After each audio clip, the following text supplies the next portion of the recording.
Everyone, it's Suzanne. We're here today to talk about Nations, the dice game. It's based off the civilization building larger board game Nations. It's by Gustav Hawkinson. It's 1 to 4 players and it takes 10 to 15 minutes per player. As usual, we're not going over all the rules today. However, I will show you the basics on how to play. We have this set up as a 2-player game. Each player would start with their own player board, which will give you 5 white dice, a gold, and a reroll, which these you can use each round. The dice have on them books, wheat, stone, gold, and military. We'll explain the importance of those later. You will also start with a progress board. On these, they will be marked by age 1, which just has a single line. Age 2, 3, 4 have multiple lines. You will also start with a scoreboard. The scoreboard, of course, each player will need 2 of their own color, 1 to put on the actual scoreboard, 1 to put with books. Green goes first, so I will only start with 1 book, and in 2 players, the second person will start with 3. It does vary depending on the number of players, so you need to be careful when you set it up. The progress tiles, this one actually you can get a blue die. The cost will be over in the middle of the left-hand side. And this one with the blue die, I do like it because if you spend $1 to get it, you instantly will give up your white die and you will place it on your board, which will cover up a white die, and you can instantly take the blue die, roll it, and use it that same turn. Since we haven't actually gotten it yet, we should probably put it back. This is a colony with the cost for this is 1 military, but it will give you 1 gold chit, which again you can use every turn.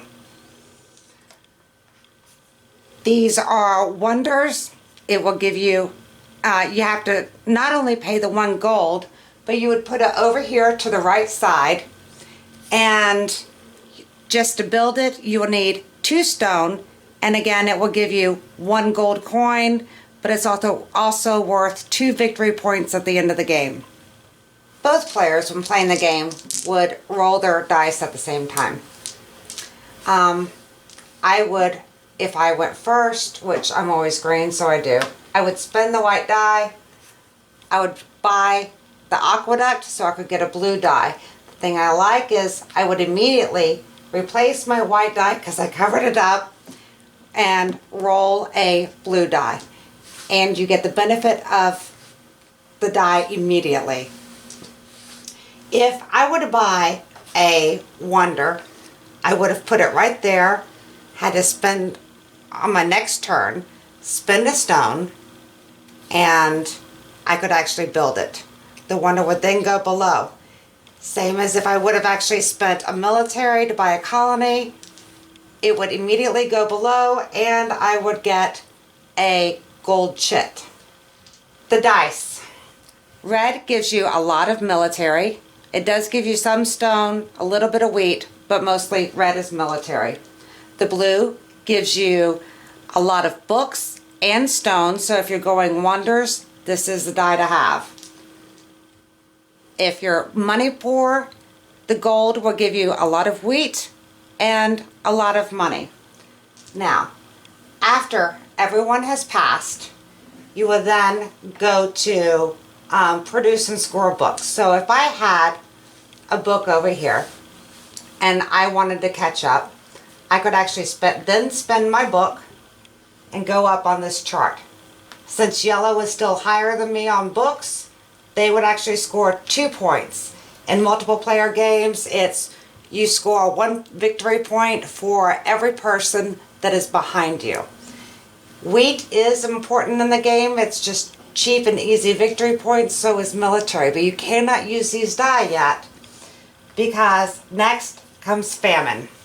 And that's where this comes in. You would actually pay 1 wheat to get 1 victory point. Then for every military die that you did not use, that is how you determine player order, assuming that I still go first in player order. Then I could then spend my military to get 1 victory point. After the round is over, you clear off the entire progress board and then go to round 2. As you're replacing tiles, you'll notice that some of the advisors have better benefits. Each one will. Some will have victory points, some will give you just added bonuses. Do not be afraid to replace them at any point in time.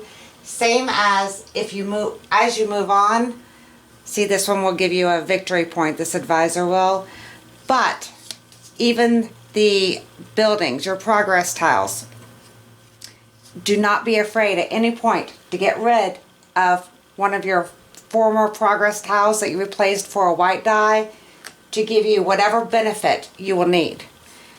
The 4th round, it's all about victory points, so make sure that you can afford them and have the colonists to be able to build them. I do like the game. I wish that they would have customized the player boards on the back where it was more nation specific like the larger board game, but the pieces are very well made. I love the custom dice. I like that it doesn't take as long as the original board game. It was a little too long for me, and this just hits a sweet spot. Again, it's Nations the Dice Game. Have a good night. Thanks so much for watching the Dice Tower videos. Find more great videos and reviews as well as our top-rated audio podcast at Dicetower.com. You can also find other great shows at Dicetowernetwork.com. I'm Eric Summerer, and you've been watching The Dice Tower. The Dice Tower is sponsored by Cool Stuff Inc., where you can find great games for great prices. Cool stuff in stock. Check them out at CoolStuffInc.com.